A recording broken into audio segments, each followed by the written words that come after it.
Direito Esporte Clube, que prazer ter você aqui, Luiz Fernando Santoro, Beira, querido Cris. Cris está na dieta firme lá, né, Cris? Coração de leão, né? Nossa, tá demais, tá demais. Tá melhor que nós dois juntos. Pô, Fácil. nem me fale. Fácil. Nem me fale. Reinaldo Zé Martorelli tem um convite, né, Reinaldo Zé Martorelli? Tem. É que vem aqui o professor Andy Woodward. O que ele vem fazer aqui, Martorelli? O Andy, na verdade, assim, explicar para o público que o sindicato, há 3 anos, né, foi procurado pelo Alemão Trimas, que ele tinha um projeto para discutir algumas questões que transcendiam a cancha de jogo. O Ale é um ex-atleta. Esteve aqui com a gente. Exatamente. E discutiu, e a gente começou a fazer um trabalho com ele, capacitou ainda mais, começou a fazer um trabalho para que ele vá até aos clubes, às escolinhas de futebol e fale um pouco com relação ao assédio sexual, né? O assédio sexual. E nesse meio tempo, na verdade, o Andy Woodward foi o primeiro atleta inglês que veio a público contar a história dele. Ele foi abusado, né? Ele tentou se matar por isso, interrompeu a carreira dele como atleta, só que ele deu a volta por cima. Hoje ele é palestrante e, pelo caso dele, tanto o governo inglês quanto a Federação Inglesa fizeram um projeto que estão buscando os assediadores e estão também municiando os jovens para evitar, para escapar do assédio. Então a gente está trazendo o Andy aqui para que ele mostre como é que é feito o trabalho lá, para a gente poder, enfim, está trazendo conhecimento para a gente, para que a gente melhore o nosso trabalho, né? O Ale, o ano passado, foi em mais de 40 clubes, enfim. É um trabalho, sabe que o sindicato mexe nessas coisas, né? Não, e é importante falar do assédio, tanto no aspecto moral como sexual. E a Associação dos Advogados Trabalhistas, a gente fez um debate, passou para o filme da Paula Saqueta, Vamos Falar do Assédio, onde ela colheu mais de 160 depoimentos sobre mulheres assediadas. Ela parou uma van aqui em São Paulo, na República, eu não sei se é na Praça Mauá do Rio, onde efetivamente... Eu vou até um dia trazer a Paula aqui para falar dessa experiência dela como cineasta, de ouvir as mulheres assediadas. E no futebol, a pedofilia é uma tragédia. É uma tragédia. É muito mais. A gente aprofundando o tema, por exemplo, a gente percebeu que um clube sem estrutura permite o assédio. Por quê? E o assédio, ele não é só, né, no nível homossexual. Lógico. Ele é no hétero também. Perfeitamente. Né? Porque o menino, ele está num time sem estrutura, que está com dificuldade de dar alimentação para ele. Chega uma moça que percebe isso, convida o menino para jantar, e o menino cai nas garras da moça. Depois ele não sai mais.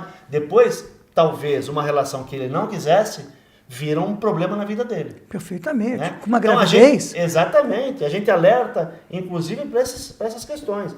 Porque parece que é só um treinador, empresário está cheio. Né? Tem um caso aqui em Ribeirão Branco, se eu não me engano, aqui no interior de São Paulo, que um dito professor de uma escolinha, que ele chegou na cidade dizendo que ele tinha acesso aos grandes clubes da capital, os pais delegam o poder para esse professor, e o menino que está sendo assediado não tem coragem de conversar com o pai. Perfeito. Né? Para dizer assim, olha, eu estou sendo assediado, porque o pai não vai acreditar nele.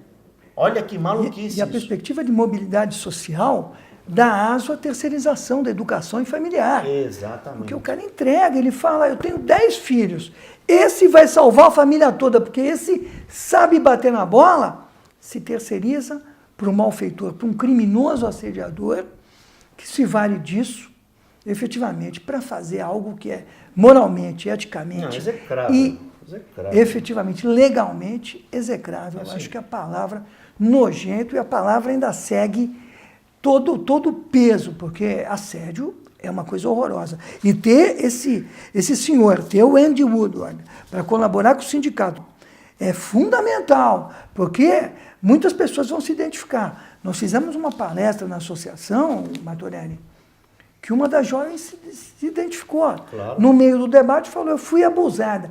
Aí, efetivamente, a gente tem que ter cintura para falar, senhora, quer dar o seu depoimento, não quer dar o seu depoimento aqui e tal. E a jovem chegou, interrompeu, falou, aconteceu isso, quando era criança.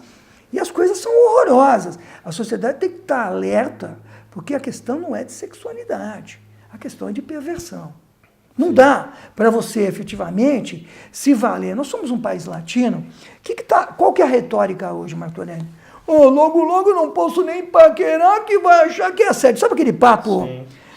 Aquele papo de, vou chegar na moça, vou chamar de bonita, vou ser preso. Isso é papo furado, amigo. Assédio não é isso, não. Exatamente. Assédio é forçar aquilo que a pessoa não quer fazer, é efetivamente se constranger através de um poder financeiro, ou um poder pseudo-educacional, ou até se valer do magistério, que é uma posição hierárquica superior, para contrair efetivamente uma relação até com conjunção carnal ou não. Isso é uma coisa que o sindicato não aceita, luta contra, né, Martorelli? A gente está cada vez mais se aprofundando. Evidentemente que todo mundo sabe que existe no casamento o sexo não consentido, lógico, que é o assédio. Lógico. Né? A gente foi entender e buscar elementos, duas questões importantes. Primeiro, que a gente pegou aquele filme Spotlight. Opa! De Boston. Aquilo foi uma tragédia. Então, mas o aspecto mais importante que fez com que a gente trabalhasse essa questão foi que as pessoas assediadas, ele teve um depoimento de um dos rapazes que foi assediado, que aí os repórteres perguntaram para ele, mas escuta, você não falava isso para os seus pais? Ele disse assim, eu falava. Só que eles achavam que o padre nunca ia fazer isso comigo. A autoridade. Autoridade eclesiástica. Olha que coisa de doido, né? Então, isso acontece, a autoridade nas equipes, a autoridade do empresário, do professor, a autoridade, às vezes, tem um caso muito famoso aqui em Campinas, na época que era juvenil, que tinha um correspondente do estado de São Paulo, que teoricamente, ele exercia, teoricamente não, diretamente exercia o assédio aos atletas, e os atletas que ele tinha lá como, né, estava no hall de amizades dele, esses atletas iam para a seleção brasileira, porque ele ligava para na época a CBD e colocava os atletas. Então tinha atleta que não era titular da seleção paulista e era da seleção brasileira. Você vê que loucura. Porque a coisa era diferente. Né? Você dissemina o exercício do poder para efetivamente dar aso ao assédio. Exatamente. Isso é uma violência, isso é educação, né, Martorelli? Você que é professor sabe. Tem educação e criminalização da perversidade, da utilização do exercício do poder econômico ou do exercício de abuso, efetivamente. Você tocou um ponto importante aí, que é o poder econômico. Tem atleta, até hoje, que ele, para ganhar uma chuteira, ele se submete ao assédio. Para ganhar uma chuteira. É uma coisa, uma tragédia. Sabe? E acha normal isso. E um outro ponto, a gente foi entendendo a necessidade de estar preparado também para um caso, se de repente aparecer alguém e falar assim, eu quero conversar com vocês porque eu estou sendo assediado. Nós temos os encaminhamentos, o sindicato tem os encaminhamentos todos prontos. A gente vai para as palestras com tudo pronto. Quer dizer, se aparecer alguém, se aparecer algum menino, tem todo o procedimento já para acolher o menino emocionalmente e para mandar buscar o assediador. Então, a coisa está se desenvolvendo cada vez mais e é isso. A necessidade cada vez mais de tocar nesse assunto, porque recentemente apareceu aqui na Argentina, né? no River Plate, se eu não estou enganado, River Plate, um caso horroroso também de assédio na categoria de base do River Plate. Nossa, estourou agora. Um pouco, bom, teve o caso lá nos Estados Unidos, né, do médico, sim, com as ginastas. Sim, sim. Horroroso. Agora, no atletismo na França, está estourando outro caso. A Nádia Comaneci. A Nádia. Na Romênia, a Nádia, super atleta, orgulho romeno, orgulho europeu, orgulho da humanidade, foi assediada. Sim. Foi assediada, e dizem, pelo filho do Ceausescu. Sim. Pelo Nico, né, que efetivamente, acho que até morreu depois da queda do governo do Nicolai Aqui a gente Ceausescu. teve a Joana Maranhão também. Joana Maranhão? Nós temos casos. Se a Joana um dia quiser vir no programa aqui, dar o seu depoimento efetivamente contra o assédio, a Joana é criança ainda, uma nadadora promissora, ou seja, que tragédia isso, né? Uma pessoa se valer, e não tem a ver com orientação sexual. No país latino, de muito diálogo, tem a ver com a perversão, né? Mas perversidade. Tem uma coisa também, Lívia, que a gente está... Uma vergonha Está isso. chegando na verdade, quando a gente começa a analisar os casos, todo o assediador ele foi abusado também na infância. Você vê, esse é um ciclo que abre Pois é. horroroso, perverso da humanidade, coisa, né? É uma coisa, e a gente, fuçando um pouco mais e se aprofundando no assunto, a gente encontra coisas aí que choca, né? Mexe com a gente, mas é uma realidade humana, infelizmente, que a gente tem que enfrentar. Não adianta a gente virar as costas para ela. Lógico que não. E é o papel do Sindicato de Atletas de São Paulo. Perfeitamente. Vamos enfrentar. O acolhimento aqui, o acolhimento, proteção, educação, impedir. Ou seja, os clubes têm responsabilidade, sim. Tem a custódia provisória. Na hora que um atleta ingressa no clube, o clube tem custódia provisória. Está terceirizando parte da educação dessas crianças. Não vão perder a perspectiva que é dessas crianças. Sim, claro. Essas crianças, porque tem o Estatuto da Criança e do Adolescente, que veda e dá respaldo à proteção, a Constituição Federal protege. Então, os clubes têm uma responsabilidade, são corresponsáveis no ambiente seguro. Ambiente seguro, o sindicato luta pelo ambiente seguro, ou seja, é muito mais abrangente. Sem assédio moral também, gritaria, humilhação, bullying. Isso também não. Claro. Você quer, a gente fala com clube, com escolinha, com faculdade. E tem um caso emblemático, evidentemente que eu não vou dizer onde foi, mas que um dos responsáveis queria muito a nossa presença, mas outro não queria. Um queria e o outro não queria. Depois nós fomos saber que esse que não queria, ele tinha algumas atitudes que extrapolavam a relação, né? E foi confrontado na palestra. Olha que coisa, que exposição, hein? E aí as pessoas que estavam perto e escutando as informações que o Ale passava, entenderam que aquilo que ele estava fazendo era assédio. E havia um constrangimento ali. É uma coisa que parece normal, mas não é.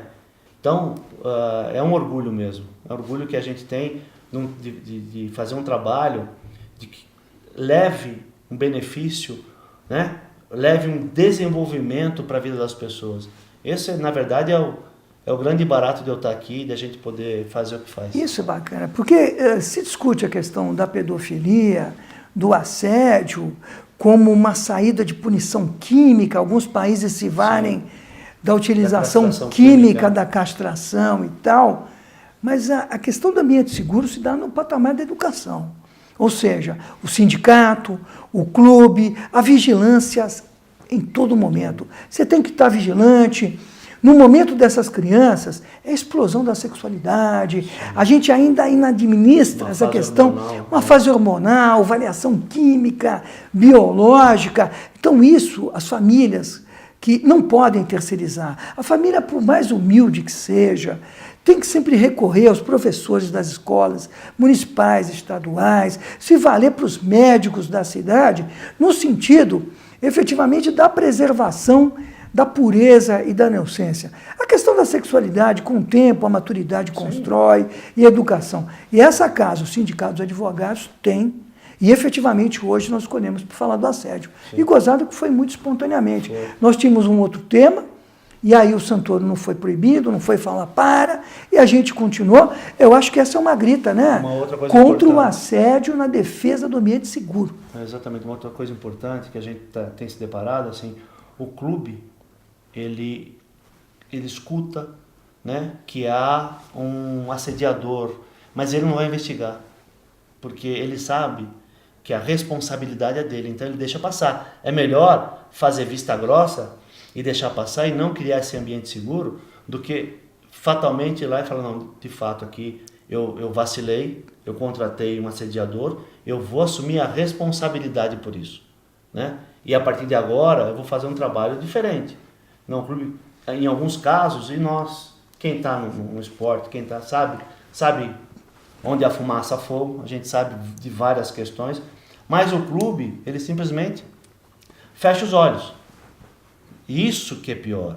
E comete um grande erro. Vem aquela coisa da educação. E comete um grande erro. Mentalidade. A jurisprudência hoje, em relação às empresas, a empresa que mitiga o assédio, a empresa que vai de contra e não admite o assédio, efetivamente, ela pode ser até absolvida. Sim. Se ela pega o assediador nesses canais diretos,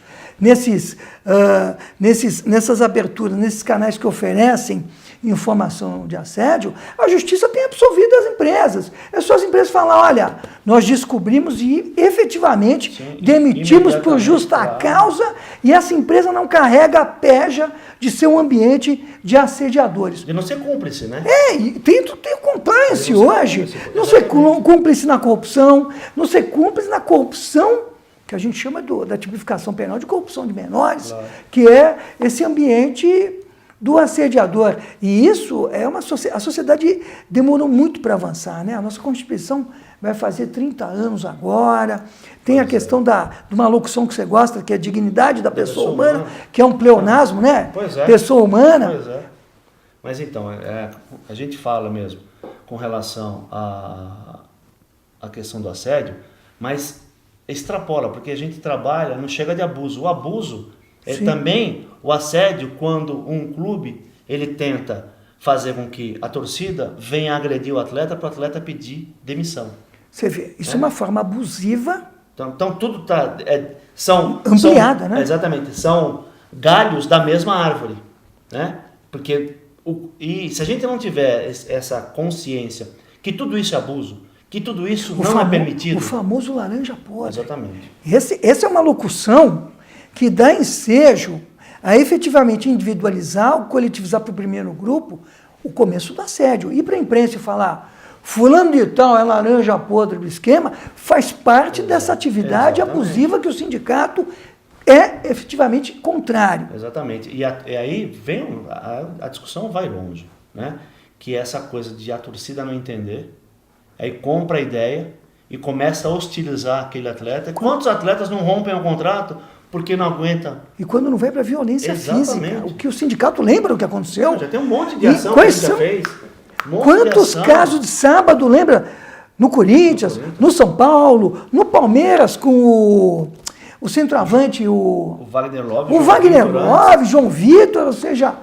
Então, exatamente, veja como as coisas são. E se a gente continuar permissivo com relação a isso, é aquela história, né, Lívio? Eu digo, num contexto mais amplo, que o 7-1 não foi por acaso. Perfeitamente. É porque a gente traz para o esporte, para o futebol, uma noção de permissividade que os clubes, que são os empregadores, eles não são responsáveis por nada. Eles são, né...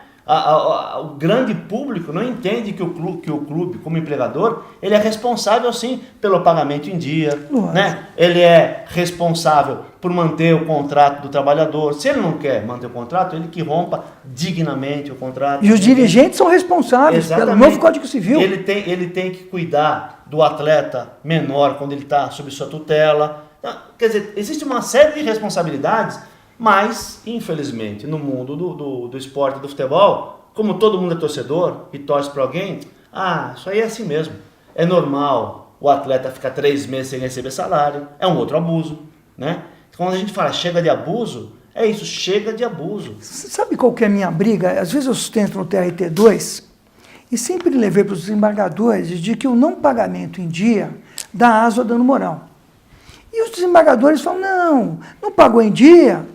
Vamos condenar em verbas rescisórias, mas não em dano moral. E eu digo, aquela pessoa que espera o salário, o atleta que espera o salário e vai saber quantas famílias, porque o atleta é quase que um líder comunitário. Que ele passa. Como é que fica? O constrangimento que ele passa porque ele não consegue pagar o açougue. Mas sabe qual é o pagar a padaria. Quando é direito do consumidor, e todos nós somos consumidores, e a empresa não entrega o determinado aparelho televisivo, o determinado aparelho de som, ela é condenada em dano moral. Sim. Ou seja, ela entrega o aparelho e é condenada em danos morais, por conta de não cumprir os contratos. Por que na Justiça do Trabalho, quando o atleta de futebol não recebe, automaticamente a empresa não é condenada por danos morais em 10, 20, 50 mil, aquele atleta que serviu, que vendeu camisa, que fez do espetáculo um primor para a transmissão da empresa que detém os direitos, ou seja, não existia um ardil, não existia uma obtenção de vantagem indevida por aquele clube que ganhou dinheiro e antecipadamente do atleta que não pagou em dia e teria que ter danos morais ou reconhecimento do nexo de causalidade, ato ilícito, nexo de causalidade, dano. Não era assim? Olívio, você quer aumentar a tua frustração? Vamos lá. Nós temos um julgado recente aí que o atleta 7 meses sem receber salário, o juiz não deu a liminar. 7 não meses deu a liminar para ele sem continuar salário. trabalhando. Não É? deu a liminar. Não. Achou que é normal, é isso Que é mesmo. normal. É normal não pagar salário. É isso. É normal o Estado não pagar os juízes, o Estado não pagar os procuradores, Pois o é. Estado não pagar os defensores públicos. Mas entende como vai a coisa? Como é, tem horas que a gente tem vontade de chorar? Porque Não, não é possível. O atleta, ele só quer a rescisão do contrato dele por justa causa. Lógico, né? Por lógico. causa, pela Denuncia. causa dada pelo empregador, para ele continuar a vida dele trabalhando. O juiz fala que não. Escolher um novo empregador, Não, que é o direito isso constitucional dele. Ou Nós seja, temos muito para fazer ainda no esporte. nós temos muito para fazer. E é o seguinte, o clube não pode ser um véu de defesa Não. do mau dirigente. Exatamente. Não pode ser o véu do abusivo. Não pode ser o véu do assediador.